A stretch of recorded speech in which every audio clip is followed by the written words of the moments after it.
My name is Connie Greene, and I am a member of Hera Gallery here in Wakefield, Rhode Island.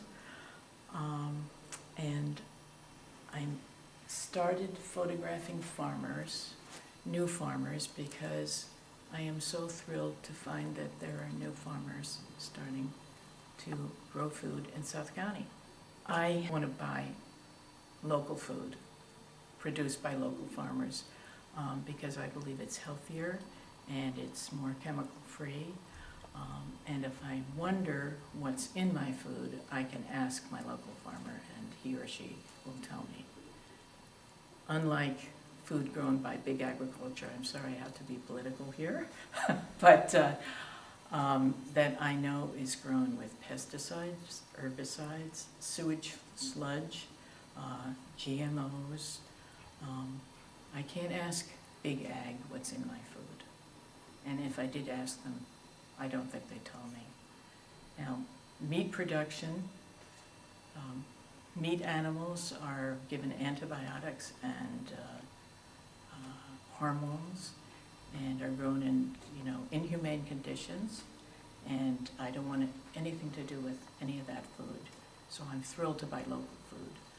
And when I realized that more farmers were coming online, I wanted to get the word out. So I wanted to take some photographs and write some text to give some more information to people who may want it. And I guess my biggest basic goal is to encourage more people to go to farmers markets and buy from local farmers. Because if we don't, we're not going to have local food to eat. So, can I tell you about some of Matthew and Kevin, owners of Lucky Foot Ranch and CSA, who just started a few years ago. And look at what Matthew is growing. The most wonderful vegetables.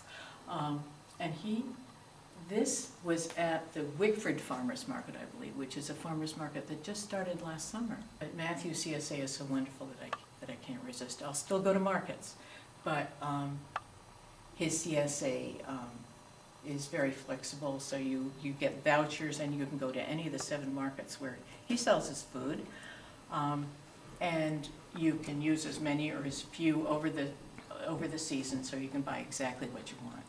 KC Farm has been around for a long, long time, but KC Farmers gives experience to young farmers. Look at these wonderful young people.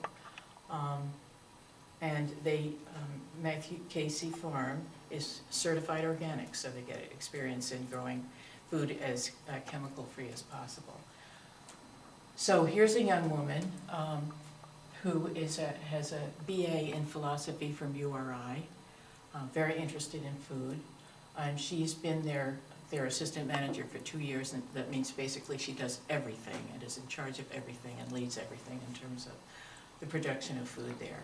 Wajner Family Farm just started this last summer, 2012. And it's Josh Wajner and his father who seem to be doing it together, but the rest of the family members are helping out as well. And they are growing hydroponic, not organic, chemical-free as possible. They welcome people to their farm, and I see people. I live just down the street from them. I see people going there all the time who can stop by and buy their lettuce. They've been growing lettuce all winter, and that's one of the special things they offer. They grow food. And there's Reynolds Barn. I took this photograph on the bitter cold winter morning about a month ago. And they were surrounded by their 28 pregnant goats who were going to give birth in the next month.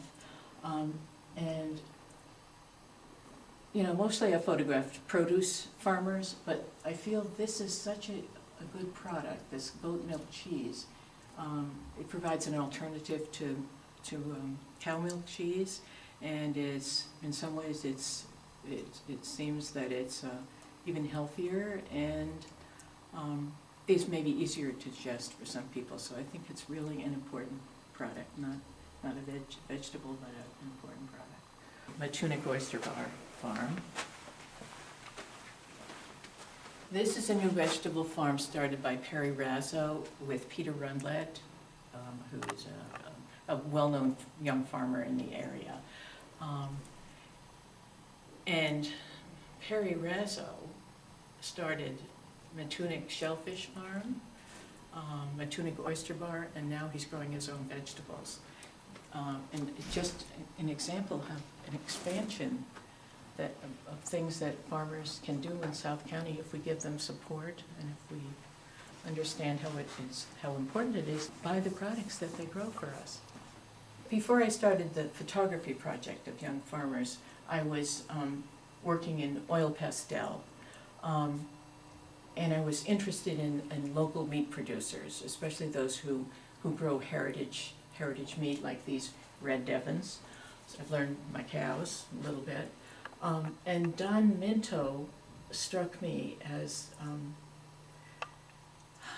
I don't know his history that well, but my sense is he's really been important in the development of local meat production and getting a meat processing plant back in Rhode Island, and getting a law passed so that meat producers could sell on their farms.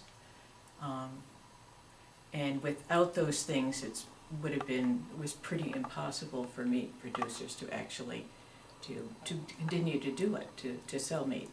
So my understanding is he's an extremely important guy in a movement of, I'm sure, many other important people. So I went to his It's